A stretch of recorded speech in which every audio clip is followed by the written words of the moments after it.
대통령 비서실장을 검찰에서 소환했다는 것은 대통령을 직접 소환한 거랑 큰 차이가 없다. 임종석 전 실장 같은 경우에는 페이스북에 글을 올려가지고 마치 일전을 불사하겠다. 윤석열과 한번 붙어보겠다. 기소할지 안 할지 이것도 분함해볼까요? 함부로 하지 맙시다 우리 예측은.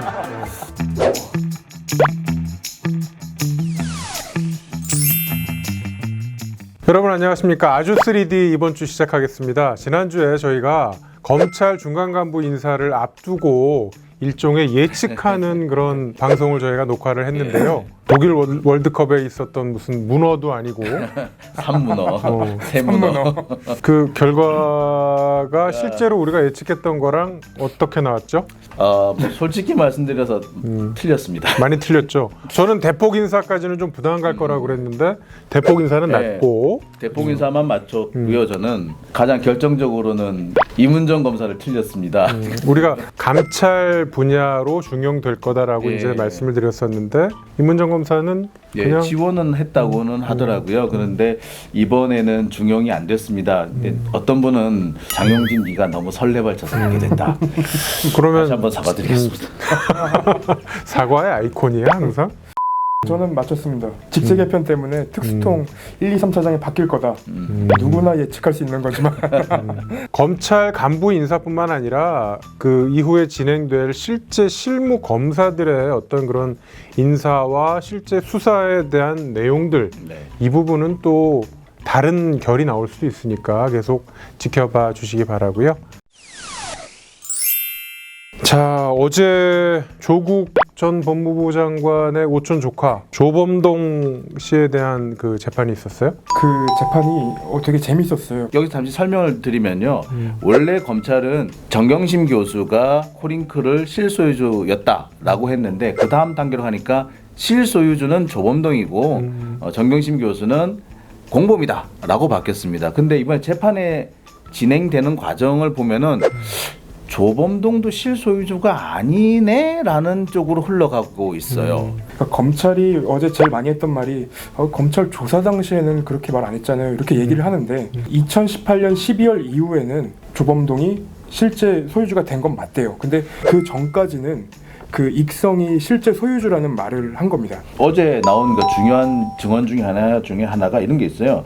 조범동이 코링크 피의의 실소유자가 된 것은 익성이 빠져나가고 난 뒤다. 그 시점이 중요한 거지. 그럼 2018년 12월인데 검찰에서 지금 중요한 범죄 사실로 꼽고 있는 것들은 대부분 다 2017년에 있었던 일인 거예요. 그러면은 조범동이 실소유자일 때 범죄가 저질러진 게 아니라 익성이 있을 때였기 때문에 이렇게 되면은 조범동이 실소유자라는 것을 전제로 만들어진 모든 공소 사실이 다 무너지는. 쉽게 말해서 조국 전 장관이 영향력을 발휘해서 뭔가 부정 의혹을 저질렀었던 그 시기가 조범동과 정경심과는 상관없는 시기였다. 의혹이 발생할 수조차 없었던 상황이 되어버린 겁니다. 그렇죠. 완전히 검찰 수사의 화살이 잘못 꽂혀 있던 거잖아. 그렇습니다. 재밌었던 얘기가 그 조범동 대표랑 어떻게 알았냐 물어봐요 변호사가. 그랬더니 옛날에 교회 다닐 때 10년 전에 교회 다닐 때 알았던 사람인데 자기 형편이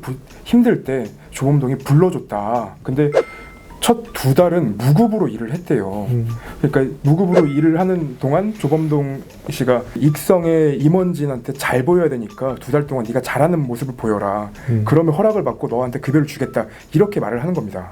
그래서 실제로 익성에서 보낸 임원들한테 허락을 받고 이상훈 씨한테 급여를 주기 시작을 해요. 그러니까 결국에 보면은 이상훈이라는 사람도 당연히 바지 사장이고 조범동 씨도 바지 사장이었던 거죠. 같은 시기에 익성이 이제 부사장의 아들이 코링크에 또 입사를 해요. 그 사람은 첫 달부터 월급을 받아요. 그러니까 조범동 씨가 만약에 실질 소유자라면 요 얘기가 조금 이상해지는 겁니다. 자, 오늘 같은 경우에는 임종석 전 대통령 비서실장이 울산 선거 개입 의혹으로 검찰에 소환됐어요. 대통령 비서실장을 검찰에서 소환했다는 것은 달리 말하면 대통령을 직접 소환한 거랑 큰 차이가 없다. 정치적 영향력엔 차이가 없다. 이렇게 볼 수 있을 것 같아요. 그렇죠. 그러니까 검찰이 계속 그 인사라든지 이런 걸 통해서 제재를 받고 있지만 그래도 끝을 보고 가겠다. 뭐 이런 의지를 강하게 표출하지 않았나 생각이 듭니다. 임종석 전 비서실장 소환 조사로 사실상 청와대를 겨냥한 선거 개입 의혹 수사는 일단은 실무적인 거는 이제 어느 정도 마무리가 됐고, 됐다고 봐야죠. 다음은 이제 기소 여부. 사실 뭐 백원우, 박영철 주요 참모진들은 이미 기소를 했고, 예. 마지막 이제 임종석 당시 실장이 이제 오늘 소환이 되는 거기 때문에 이 재판이 상당히 오래 갈 것 같습니다. 그런데 한 가지 재밌는 거는 바로 우리가 지금 방송을 찍고 있는 이 시점, 잠시 뒤에 김기춘 전 대통령 비서실장에 대한 그 직권 남용 혐의에 대한 그 선고가 날 예정입니다.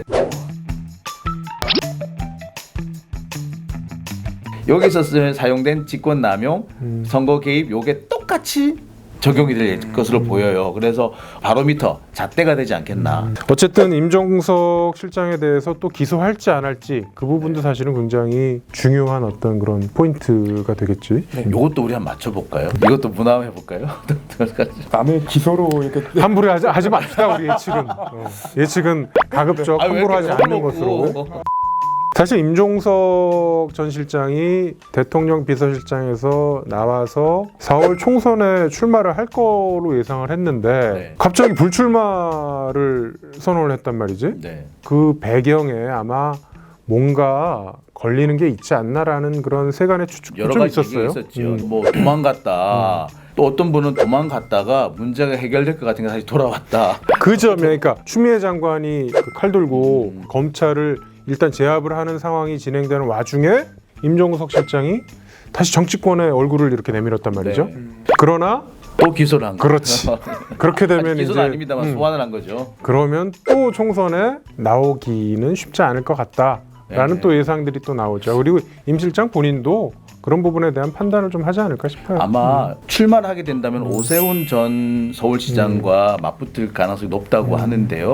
광진군가요? 아마 오세훈 시장이 아마 끈질기게 물고 늘어질 가능성이 있죠. 임종석 전 실장 같은 경우에는 소환되기 바로 직전에 페이스북에 글을 올려가지고 네. 이게 득이 될지 실이 될지 잘 모르겠더라고 보니까. 그러니까 내용상 보면은 마치 일전을 불사하겠다. 임종석이가 가서 옛날에 임종석이가 가서 윤석열과 한번 붙어보겠다.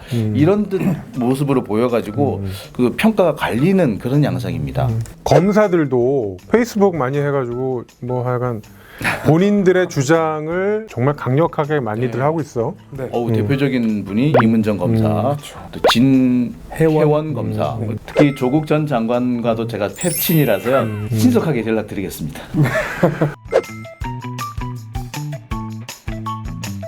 네, 아주 3D 이번 주는 여기까지 하겠습니다. 다음 주에 뵙겠습니다. 고맙습니다.